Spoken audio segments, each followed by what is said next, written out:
महागठबंधन हारा नहीं, हराया गया है। मैं कह रहा हूँ रणनीति के तहत हराया गया है। बिहार में 8 साल 10 साल का बच्चा ये कह रहा था कि महागठबंधन की सरकार बनेगी। पूरे पत्रकार बंधु हरियाणा में कह रहे थे कि कांग्रेस की सरकार बनेगी। मध्य प्रदेश में कह रहे थे कि कांग्रेस की वापसी हो रही है। वहाँ महाविकास आघाड़ी महाराष्ट्र में जीत रही थी। ऐसा क्या हो गया?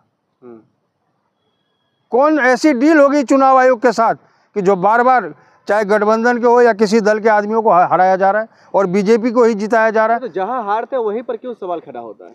नहीं, हारते नहीं। आप जो बिहार के अंदर जो बिहार की दुर्दशा थी, जिस तरीके से बिहार के उप मुख्यमंत्री को, बिहार के विधायक को, बिहार के मंत्री को जिस तरीके से रोडों पे खदेड़ा गया, रोडों पे गालियां पड़ी, जूते चप्पल पड़े, क्या किसी से छिपा है? सार्वजनिक रूप से सभी को पता है। लेकिन आज वहीं से वो लोग जीत रहे हैं। चाहे मैं बात करूं सम्राट चौधरी की बात करूं, चाहे विजय सिन्हा की बात करूं, ABCD किसी की बात करूं, आज वो लोग वहां से क्यों जीत रहे हैं? यही एक कारण है। यही कारण है कि चुनाव आयोग कहीं ना कहीं शाह और शहनशाह से मिला। लेकिन मैं बता देना चाहता हूं कि टारगेट सरकार बदल जाए एक बार। सरकार बदलते ही जिस तरीके से हमारे राष्ट्रीय नेता राहुल गांधी जी ने कहा है कि कब्र से खोदेंगे, जमीन के अंदर अगर दफन होगा तो वहां से उसे खोद कर लाएंगे।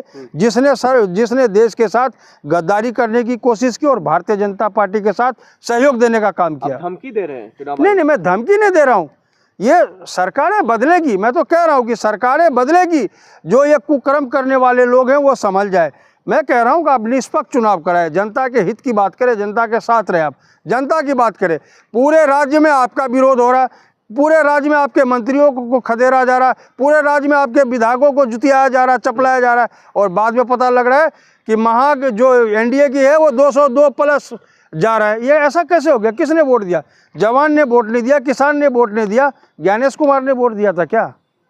ये ज्ञानेश कुमार का वोट है। आज लोग कहते हैं धन्यवाद मोदी जी। धन्यवाद मोदी जी नहीं है, धन्यवाद ज्ञानेश कुमार जी हैं। उसका धन्यवाद कीजिए और सरकार बदलने पे पूछा जाएगा और 100% पूछा जाएगा। महागठबंधन हारा नहीं, हराया गया है।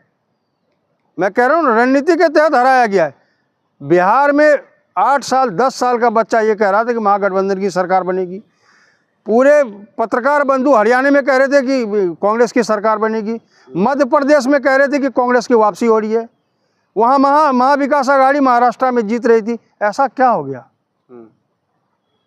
कौन ऐसी डील होगी चुनाव आयोग के साथ कि जो बार बार चाहे गठबंधन के हो या किसी दल के आदमियों को हराया जा रहा है और बीजेपी को ही जिताया जा रहा है? तो जहां हारते वहीं पर क्यों सवाल खड़ा होता है? नहीं, हारते नहीं। आप जो बिहार के अंदर जो बिहार की दुर्दशा थी, जिस तरीके से बिहार के उप मुख्यमंत्री को, बिहार के विधायक को, बिहार के मंत्री को जिस तरीके से रोडों पे खदेड़ा गया, रोडों पे गालियां पड़ी, जूते चप्पल पड़े, क्या किसी से छिपा है? सार्वजनिक रूप से सभी को पता है। लेकिन आज वहीं से वो लोग जीत रहे हैं। चाहे मैं बात करूं सम्राट चौधरी की बात करूं, चाहे विजय सिन्हा की बात करूं, ABCD किसी की बात करूं, आज वो लोग वहां से क्यों जीत रहे हैं? यही एक कारण है। यही कारण है कि चुनाव आयोग कहीं ना कहीं शाह और शहनशाह से मिला। लेकिन मैं बता देना चाहता हूं कि टारगेट सरकार बदल जाए एक बार। सरकार बदलते ही जिस तरीके से हमारे राष्ट्रीय नेता राहुल गांधी जी ने कहा है कि कब्र से खोदेंगे, जमीन के अंदर अगर दफन होगा तो वहां से उसे खोद कर लाएंगे। जिसने देश के साथ गद्दारी करने की कोशिश की और भारतीय जनता पार्टी के साथ सहयोग देने का काम किया। धमकी दे रहे हैं चुनाव? नहीं, मैं धमकी नहीं दे रहा हूँ। ये सरकारें बदलेगी। मैं तो कह रहा हूँ कि सरकारें बदलेगी। जो ये कुकर्म करने वाले लोग हैं वो संभल जाए। मैं कह रहा हूँ कि आप निष्पक्ष चुनाव कराएं, जनता के हित की बात करें, जनता के साथ रहे, आप जनता की बात करें। पूरे राज्य में आपका विरोध हो रहा है, पूरे राज्य में आपके मंत्रियों को खदेड़ा जा रहा है, पूरे राज्य में आपके विधायकों को जुतियाया जा रहा है, चपलाया जा रहा है, और बाद में पता लग रहा है कि जो NDA की है वो 202 प्लस जा रहा है। ये ऐसा कैसे हो गया? किसने वोट दिया? जवान ने वोट नहीं दिया, किसान ने वोट नहीं दिया, ज्ञानेश कुमार ने वोट दिया था क्या? ये ज्ञानेश कुमार का वोट है। आज लोग कहते हैं धन्यवाद मोदी जी। धन्यवाद मोदी जी नहीं है, धन्यवाद ज्ञानेश कुमार जी हैं। उसका धन्यवाद कीजिए और सरकार बदलने पे पूछा जाएगा और 100% पूछा जाएगा।